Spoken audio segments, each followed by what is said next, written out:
All right, so my name's Vanessa. On my social media platforms, I have been going by Vanessa Soul XO because I'm very focused on connecting to your soul. And I really came about this through starting a self love journey, which started about 7 years ago when I first decided to face like my childhood adversity, right? So here I was like, oh my God, I was actually molested, sexually abused from 5 to 14 years old. And I was actually facing that for the first time consciously. So that took me down this rabbit hole path, right? Where I was just like, oh my God, I've got to love myself. How do I heal from all of this and other things that I went through? It was almost like a domino effect, and I had a lot of healing to do. And so with that, I kind of really dived into my path. I was already spiritual and dabbing into spiritual books, but I didn't really realize I was spiritual because I'm me. So I was just doing what I like to do. I was into crystals and all that, but I just didn't really know that that was a thing. So to backtrack a little bit, before I had that whole like epiphany, I was 21 years old when this guy read my palm and he told me that I was a shaman.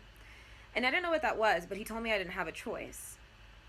And when he said that, even though I didn't know what it was, something about it made sense. And years later, here I am now studying shamanism because so much life has happened between then and now, to the point where it's like I feel like I don't have a choice. I feel like for me, I have to give back and I have to do what I came here to do. And it's because of the path that I journeyed on, really. So basically, my journey was like me healing, doing all this self love practices. I went to India, I studied there, I began teaching yoga.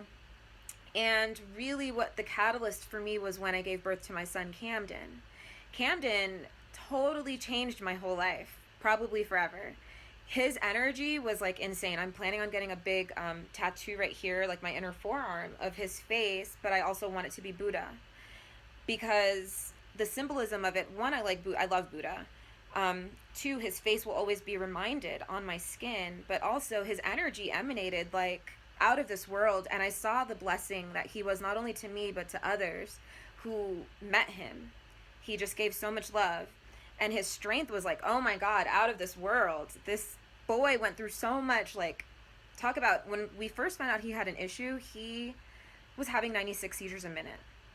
So the way he took all of that, and I saw them do everything with him from tests, needles, everything, he was just fighting.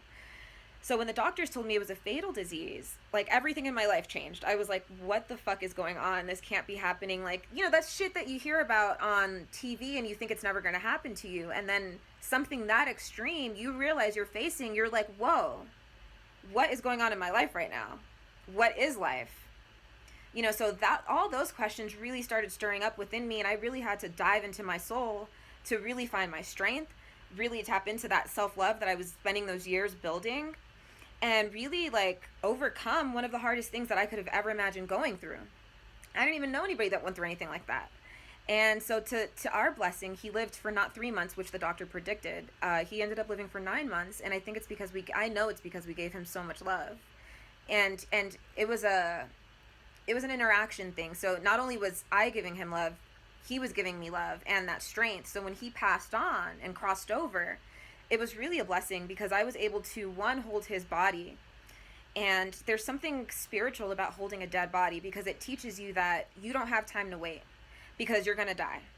It shows you that this is your destiny. It's all of our destiny. So get on it. And that's what it did for me. So that whole experience really lit a fire under me, really allowed me to dive deep within and cultivate what I came here to do, which is shamanism, and it is giving back.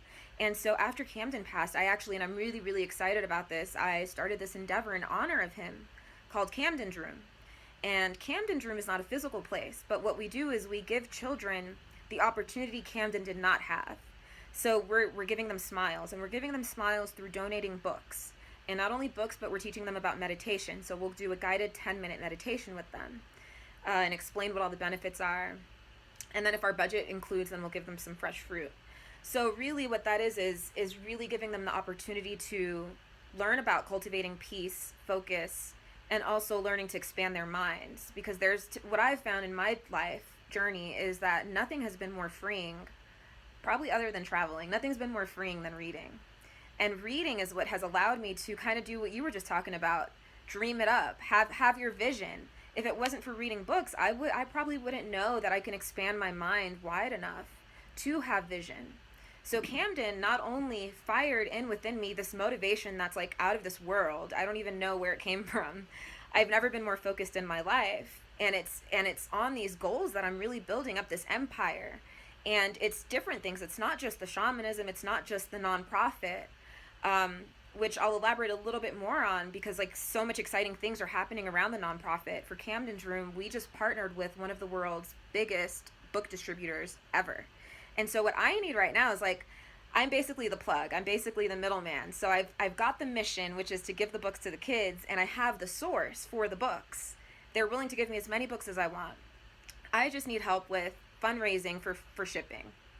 I have to find a way to get the books over, not only to the States, but they don't ship internationally. So I right now have a connection in India, and I'm like looking on how am I going to ship it over there. You know, freight is expensive, but I'm sure it'll all work out. And it really is a big picture. So it's not just the nonprofit and the shamanism. It's also the book that I've been writing. So on my journey before I had Camden, actually, I finished the first draft of a self-transformational book all about believing in your soul.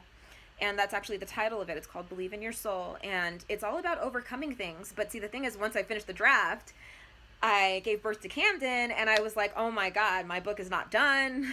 I have to face right now the biggest thing I've ever had to overcome. So I just knew the book wasn't complete. And that's coming to wraps at this moment. And it's not only the book, it's also me aspiring to be a motivational speaker, because I really do feel like if I've gone through all the hell and back that I've gone through, other people probably would benefit from some of the things I've learned along the way, and not only for myself, but things I've learned from other people. And I just know like what it's like when you really need that light.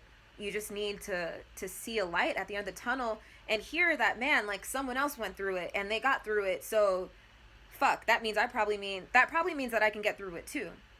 And so that's the driving force behind me aspiring to be a motivational speaker. And I've been working on that for the past few years as well. So I really feel like I'm building an empire. And I do art, I'm like being creative as well, really tapping into the goddess vibes. I'm doing workshops, I'm teaching yoga. And all of these aspects, although they're different forms, they're all aspects of positivity. All of them. And the point is that I definitely want to cultivate giving back to others and being the light that I know that not only I am, but that we all are. And I feel like a part of that is just stepping into your purpose and really doing what you came here to do. And I don't think it's about yourself. I don't think you came here to live just for you, so you can just be happy and that's it. I think we're all here to really see what we can do for each other and give back.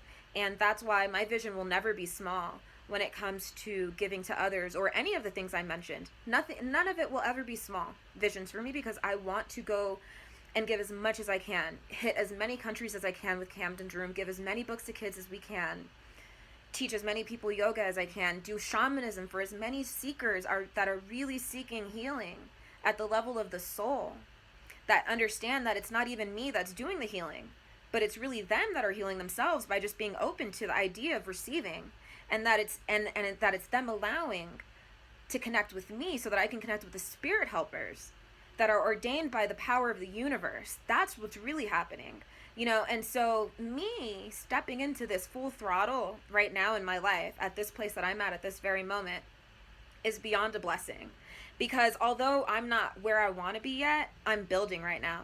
And the vision is just so ginormous for this platform, because I can't limit it to any number amount of people that I want to hopefully inspire or bless or contribute to or heal or donate books and the inspiration of meditation to. There is no number or limitation on that for me, because I'm always going to want to expand and really take it global and really come here to do what I came to do because of my journey and the walk. And not only was it that a guy read my palm when I was 21 that said I was a shaman, but then like a few months ago I was randomly living in DC, but then you realize it's not even random, right? And this lady was telling me how in a past life I was a shaman as well. And you know, when things like that happen in a mysterious way where people are really like just stopping you and telling you this, you at a certain point you have to realize it's beyond you. And it's not like you woke up one day and you're like, oh, I'm gonna just go do that for fuck's sake. For me in this walk, in this path, it's not like that. It's definitely something that feels ordained and beyond me. And I feel like it's my due diligence to move forward and give it my all. Because I feel like there's no limit to the potentiality that a human can achieve. And it's our individual responsibility to come here and do that and give it our all. And it's never for us. I feel like we're all just a vessel, all part of the bigger picture, playing a very important role. One thing I'm grateful for is always at a young age, I did always have the wisdom that physical beauty will fade. So to really truly value physical beauty only at face value and that's it, and to not look deeper is limiting, and it's not the truth. And so for me, that's always allowed me to kind of merge beauty and spirituality, because there's layers, there's depth behind the physical beauty. And I think the ability and the capacity to harness your beauty as a woman is something divine. I think that in itself is divine energy, and it's a divine essence. And I think that as women and as goddesses, I think it's necessary for us to be responsible of how we're cultivating that and what we're doing with that. And are we using it in a positive way? Because from the beginning of time, it's been a very negative energy, in the sense that a lot of women, abused their looks for sexual favors for God XYZ. And that's been going on forever. But so now I feel like with people waking up a little bit more, there is a big opportunity for women specifically to really tap into something deeper than just like, oh, let me flick my hair and get ass shots so I can feel like a woman. When in reality, just even for a man, tapping into that inner confidence, for example, it doesn't matter what you look like. If you take care of yourself and if you start feeling good, you're going to look better. So I feel like for even a man to do that is a form of tapping into your feminine energy. And that energy is so powerful, because it's a sense of knowing your beauty, and that's beautiful because it's limitless things you can do with it. And so I love that you're supporting just even that movement in itself, kind of like the Amber Rose Slut Rock, which I love, how she kind of promotes a woman being sexy and owning it. If you're coming home at 6 a.m. in a dress, or if you're going to a grocery store, I've done it before, and it's empowering. Because it's like, who are you to say that I'm trash because I am wearing a short dress, when 1, you don't know me, 2, I'm deep as fuck, and 3, you really just don't know me. It comes down to that, so I think it's interesting the way things are shifting into more feminine energy, because there's a lot of power that comes with that divine essence. And for me personally, I think I told you this before, that I want to dress as goddess, because it's not only for me, but it's also allowing other people to tap into that within themselves. It's almost like a mirror, and it's like, I am a goddess, I am a god. And it sucks that we live in a society where it has not been taught, that has not been taught to us, but now it's time where we can change that, and where we can really embody what it really is to be a god and a goddess in today's society. If you would be so kind to start with closing your eyes,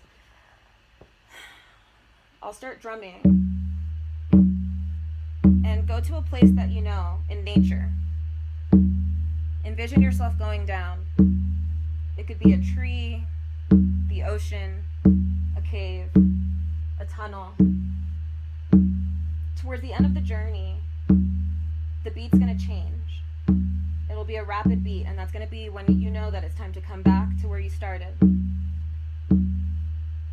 You'll just basically reroute yourself back up. But in the meantime, start heading down that space that you know. And set an intention for yourself as you go down. You can ask yourself a question. You can ask for a healing. You can ask for a gift. You can ask for a spirit animal. Just listen to the beat and allow what the universe has to show you.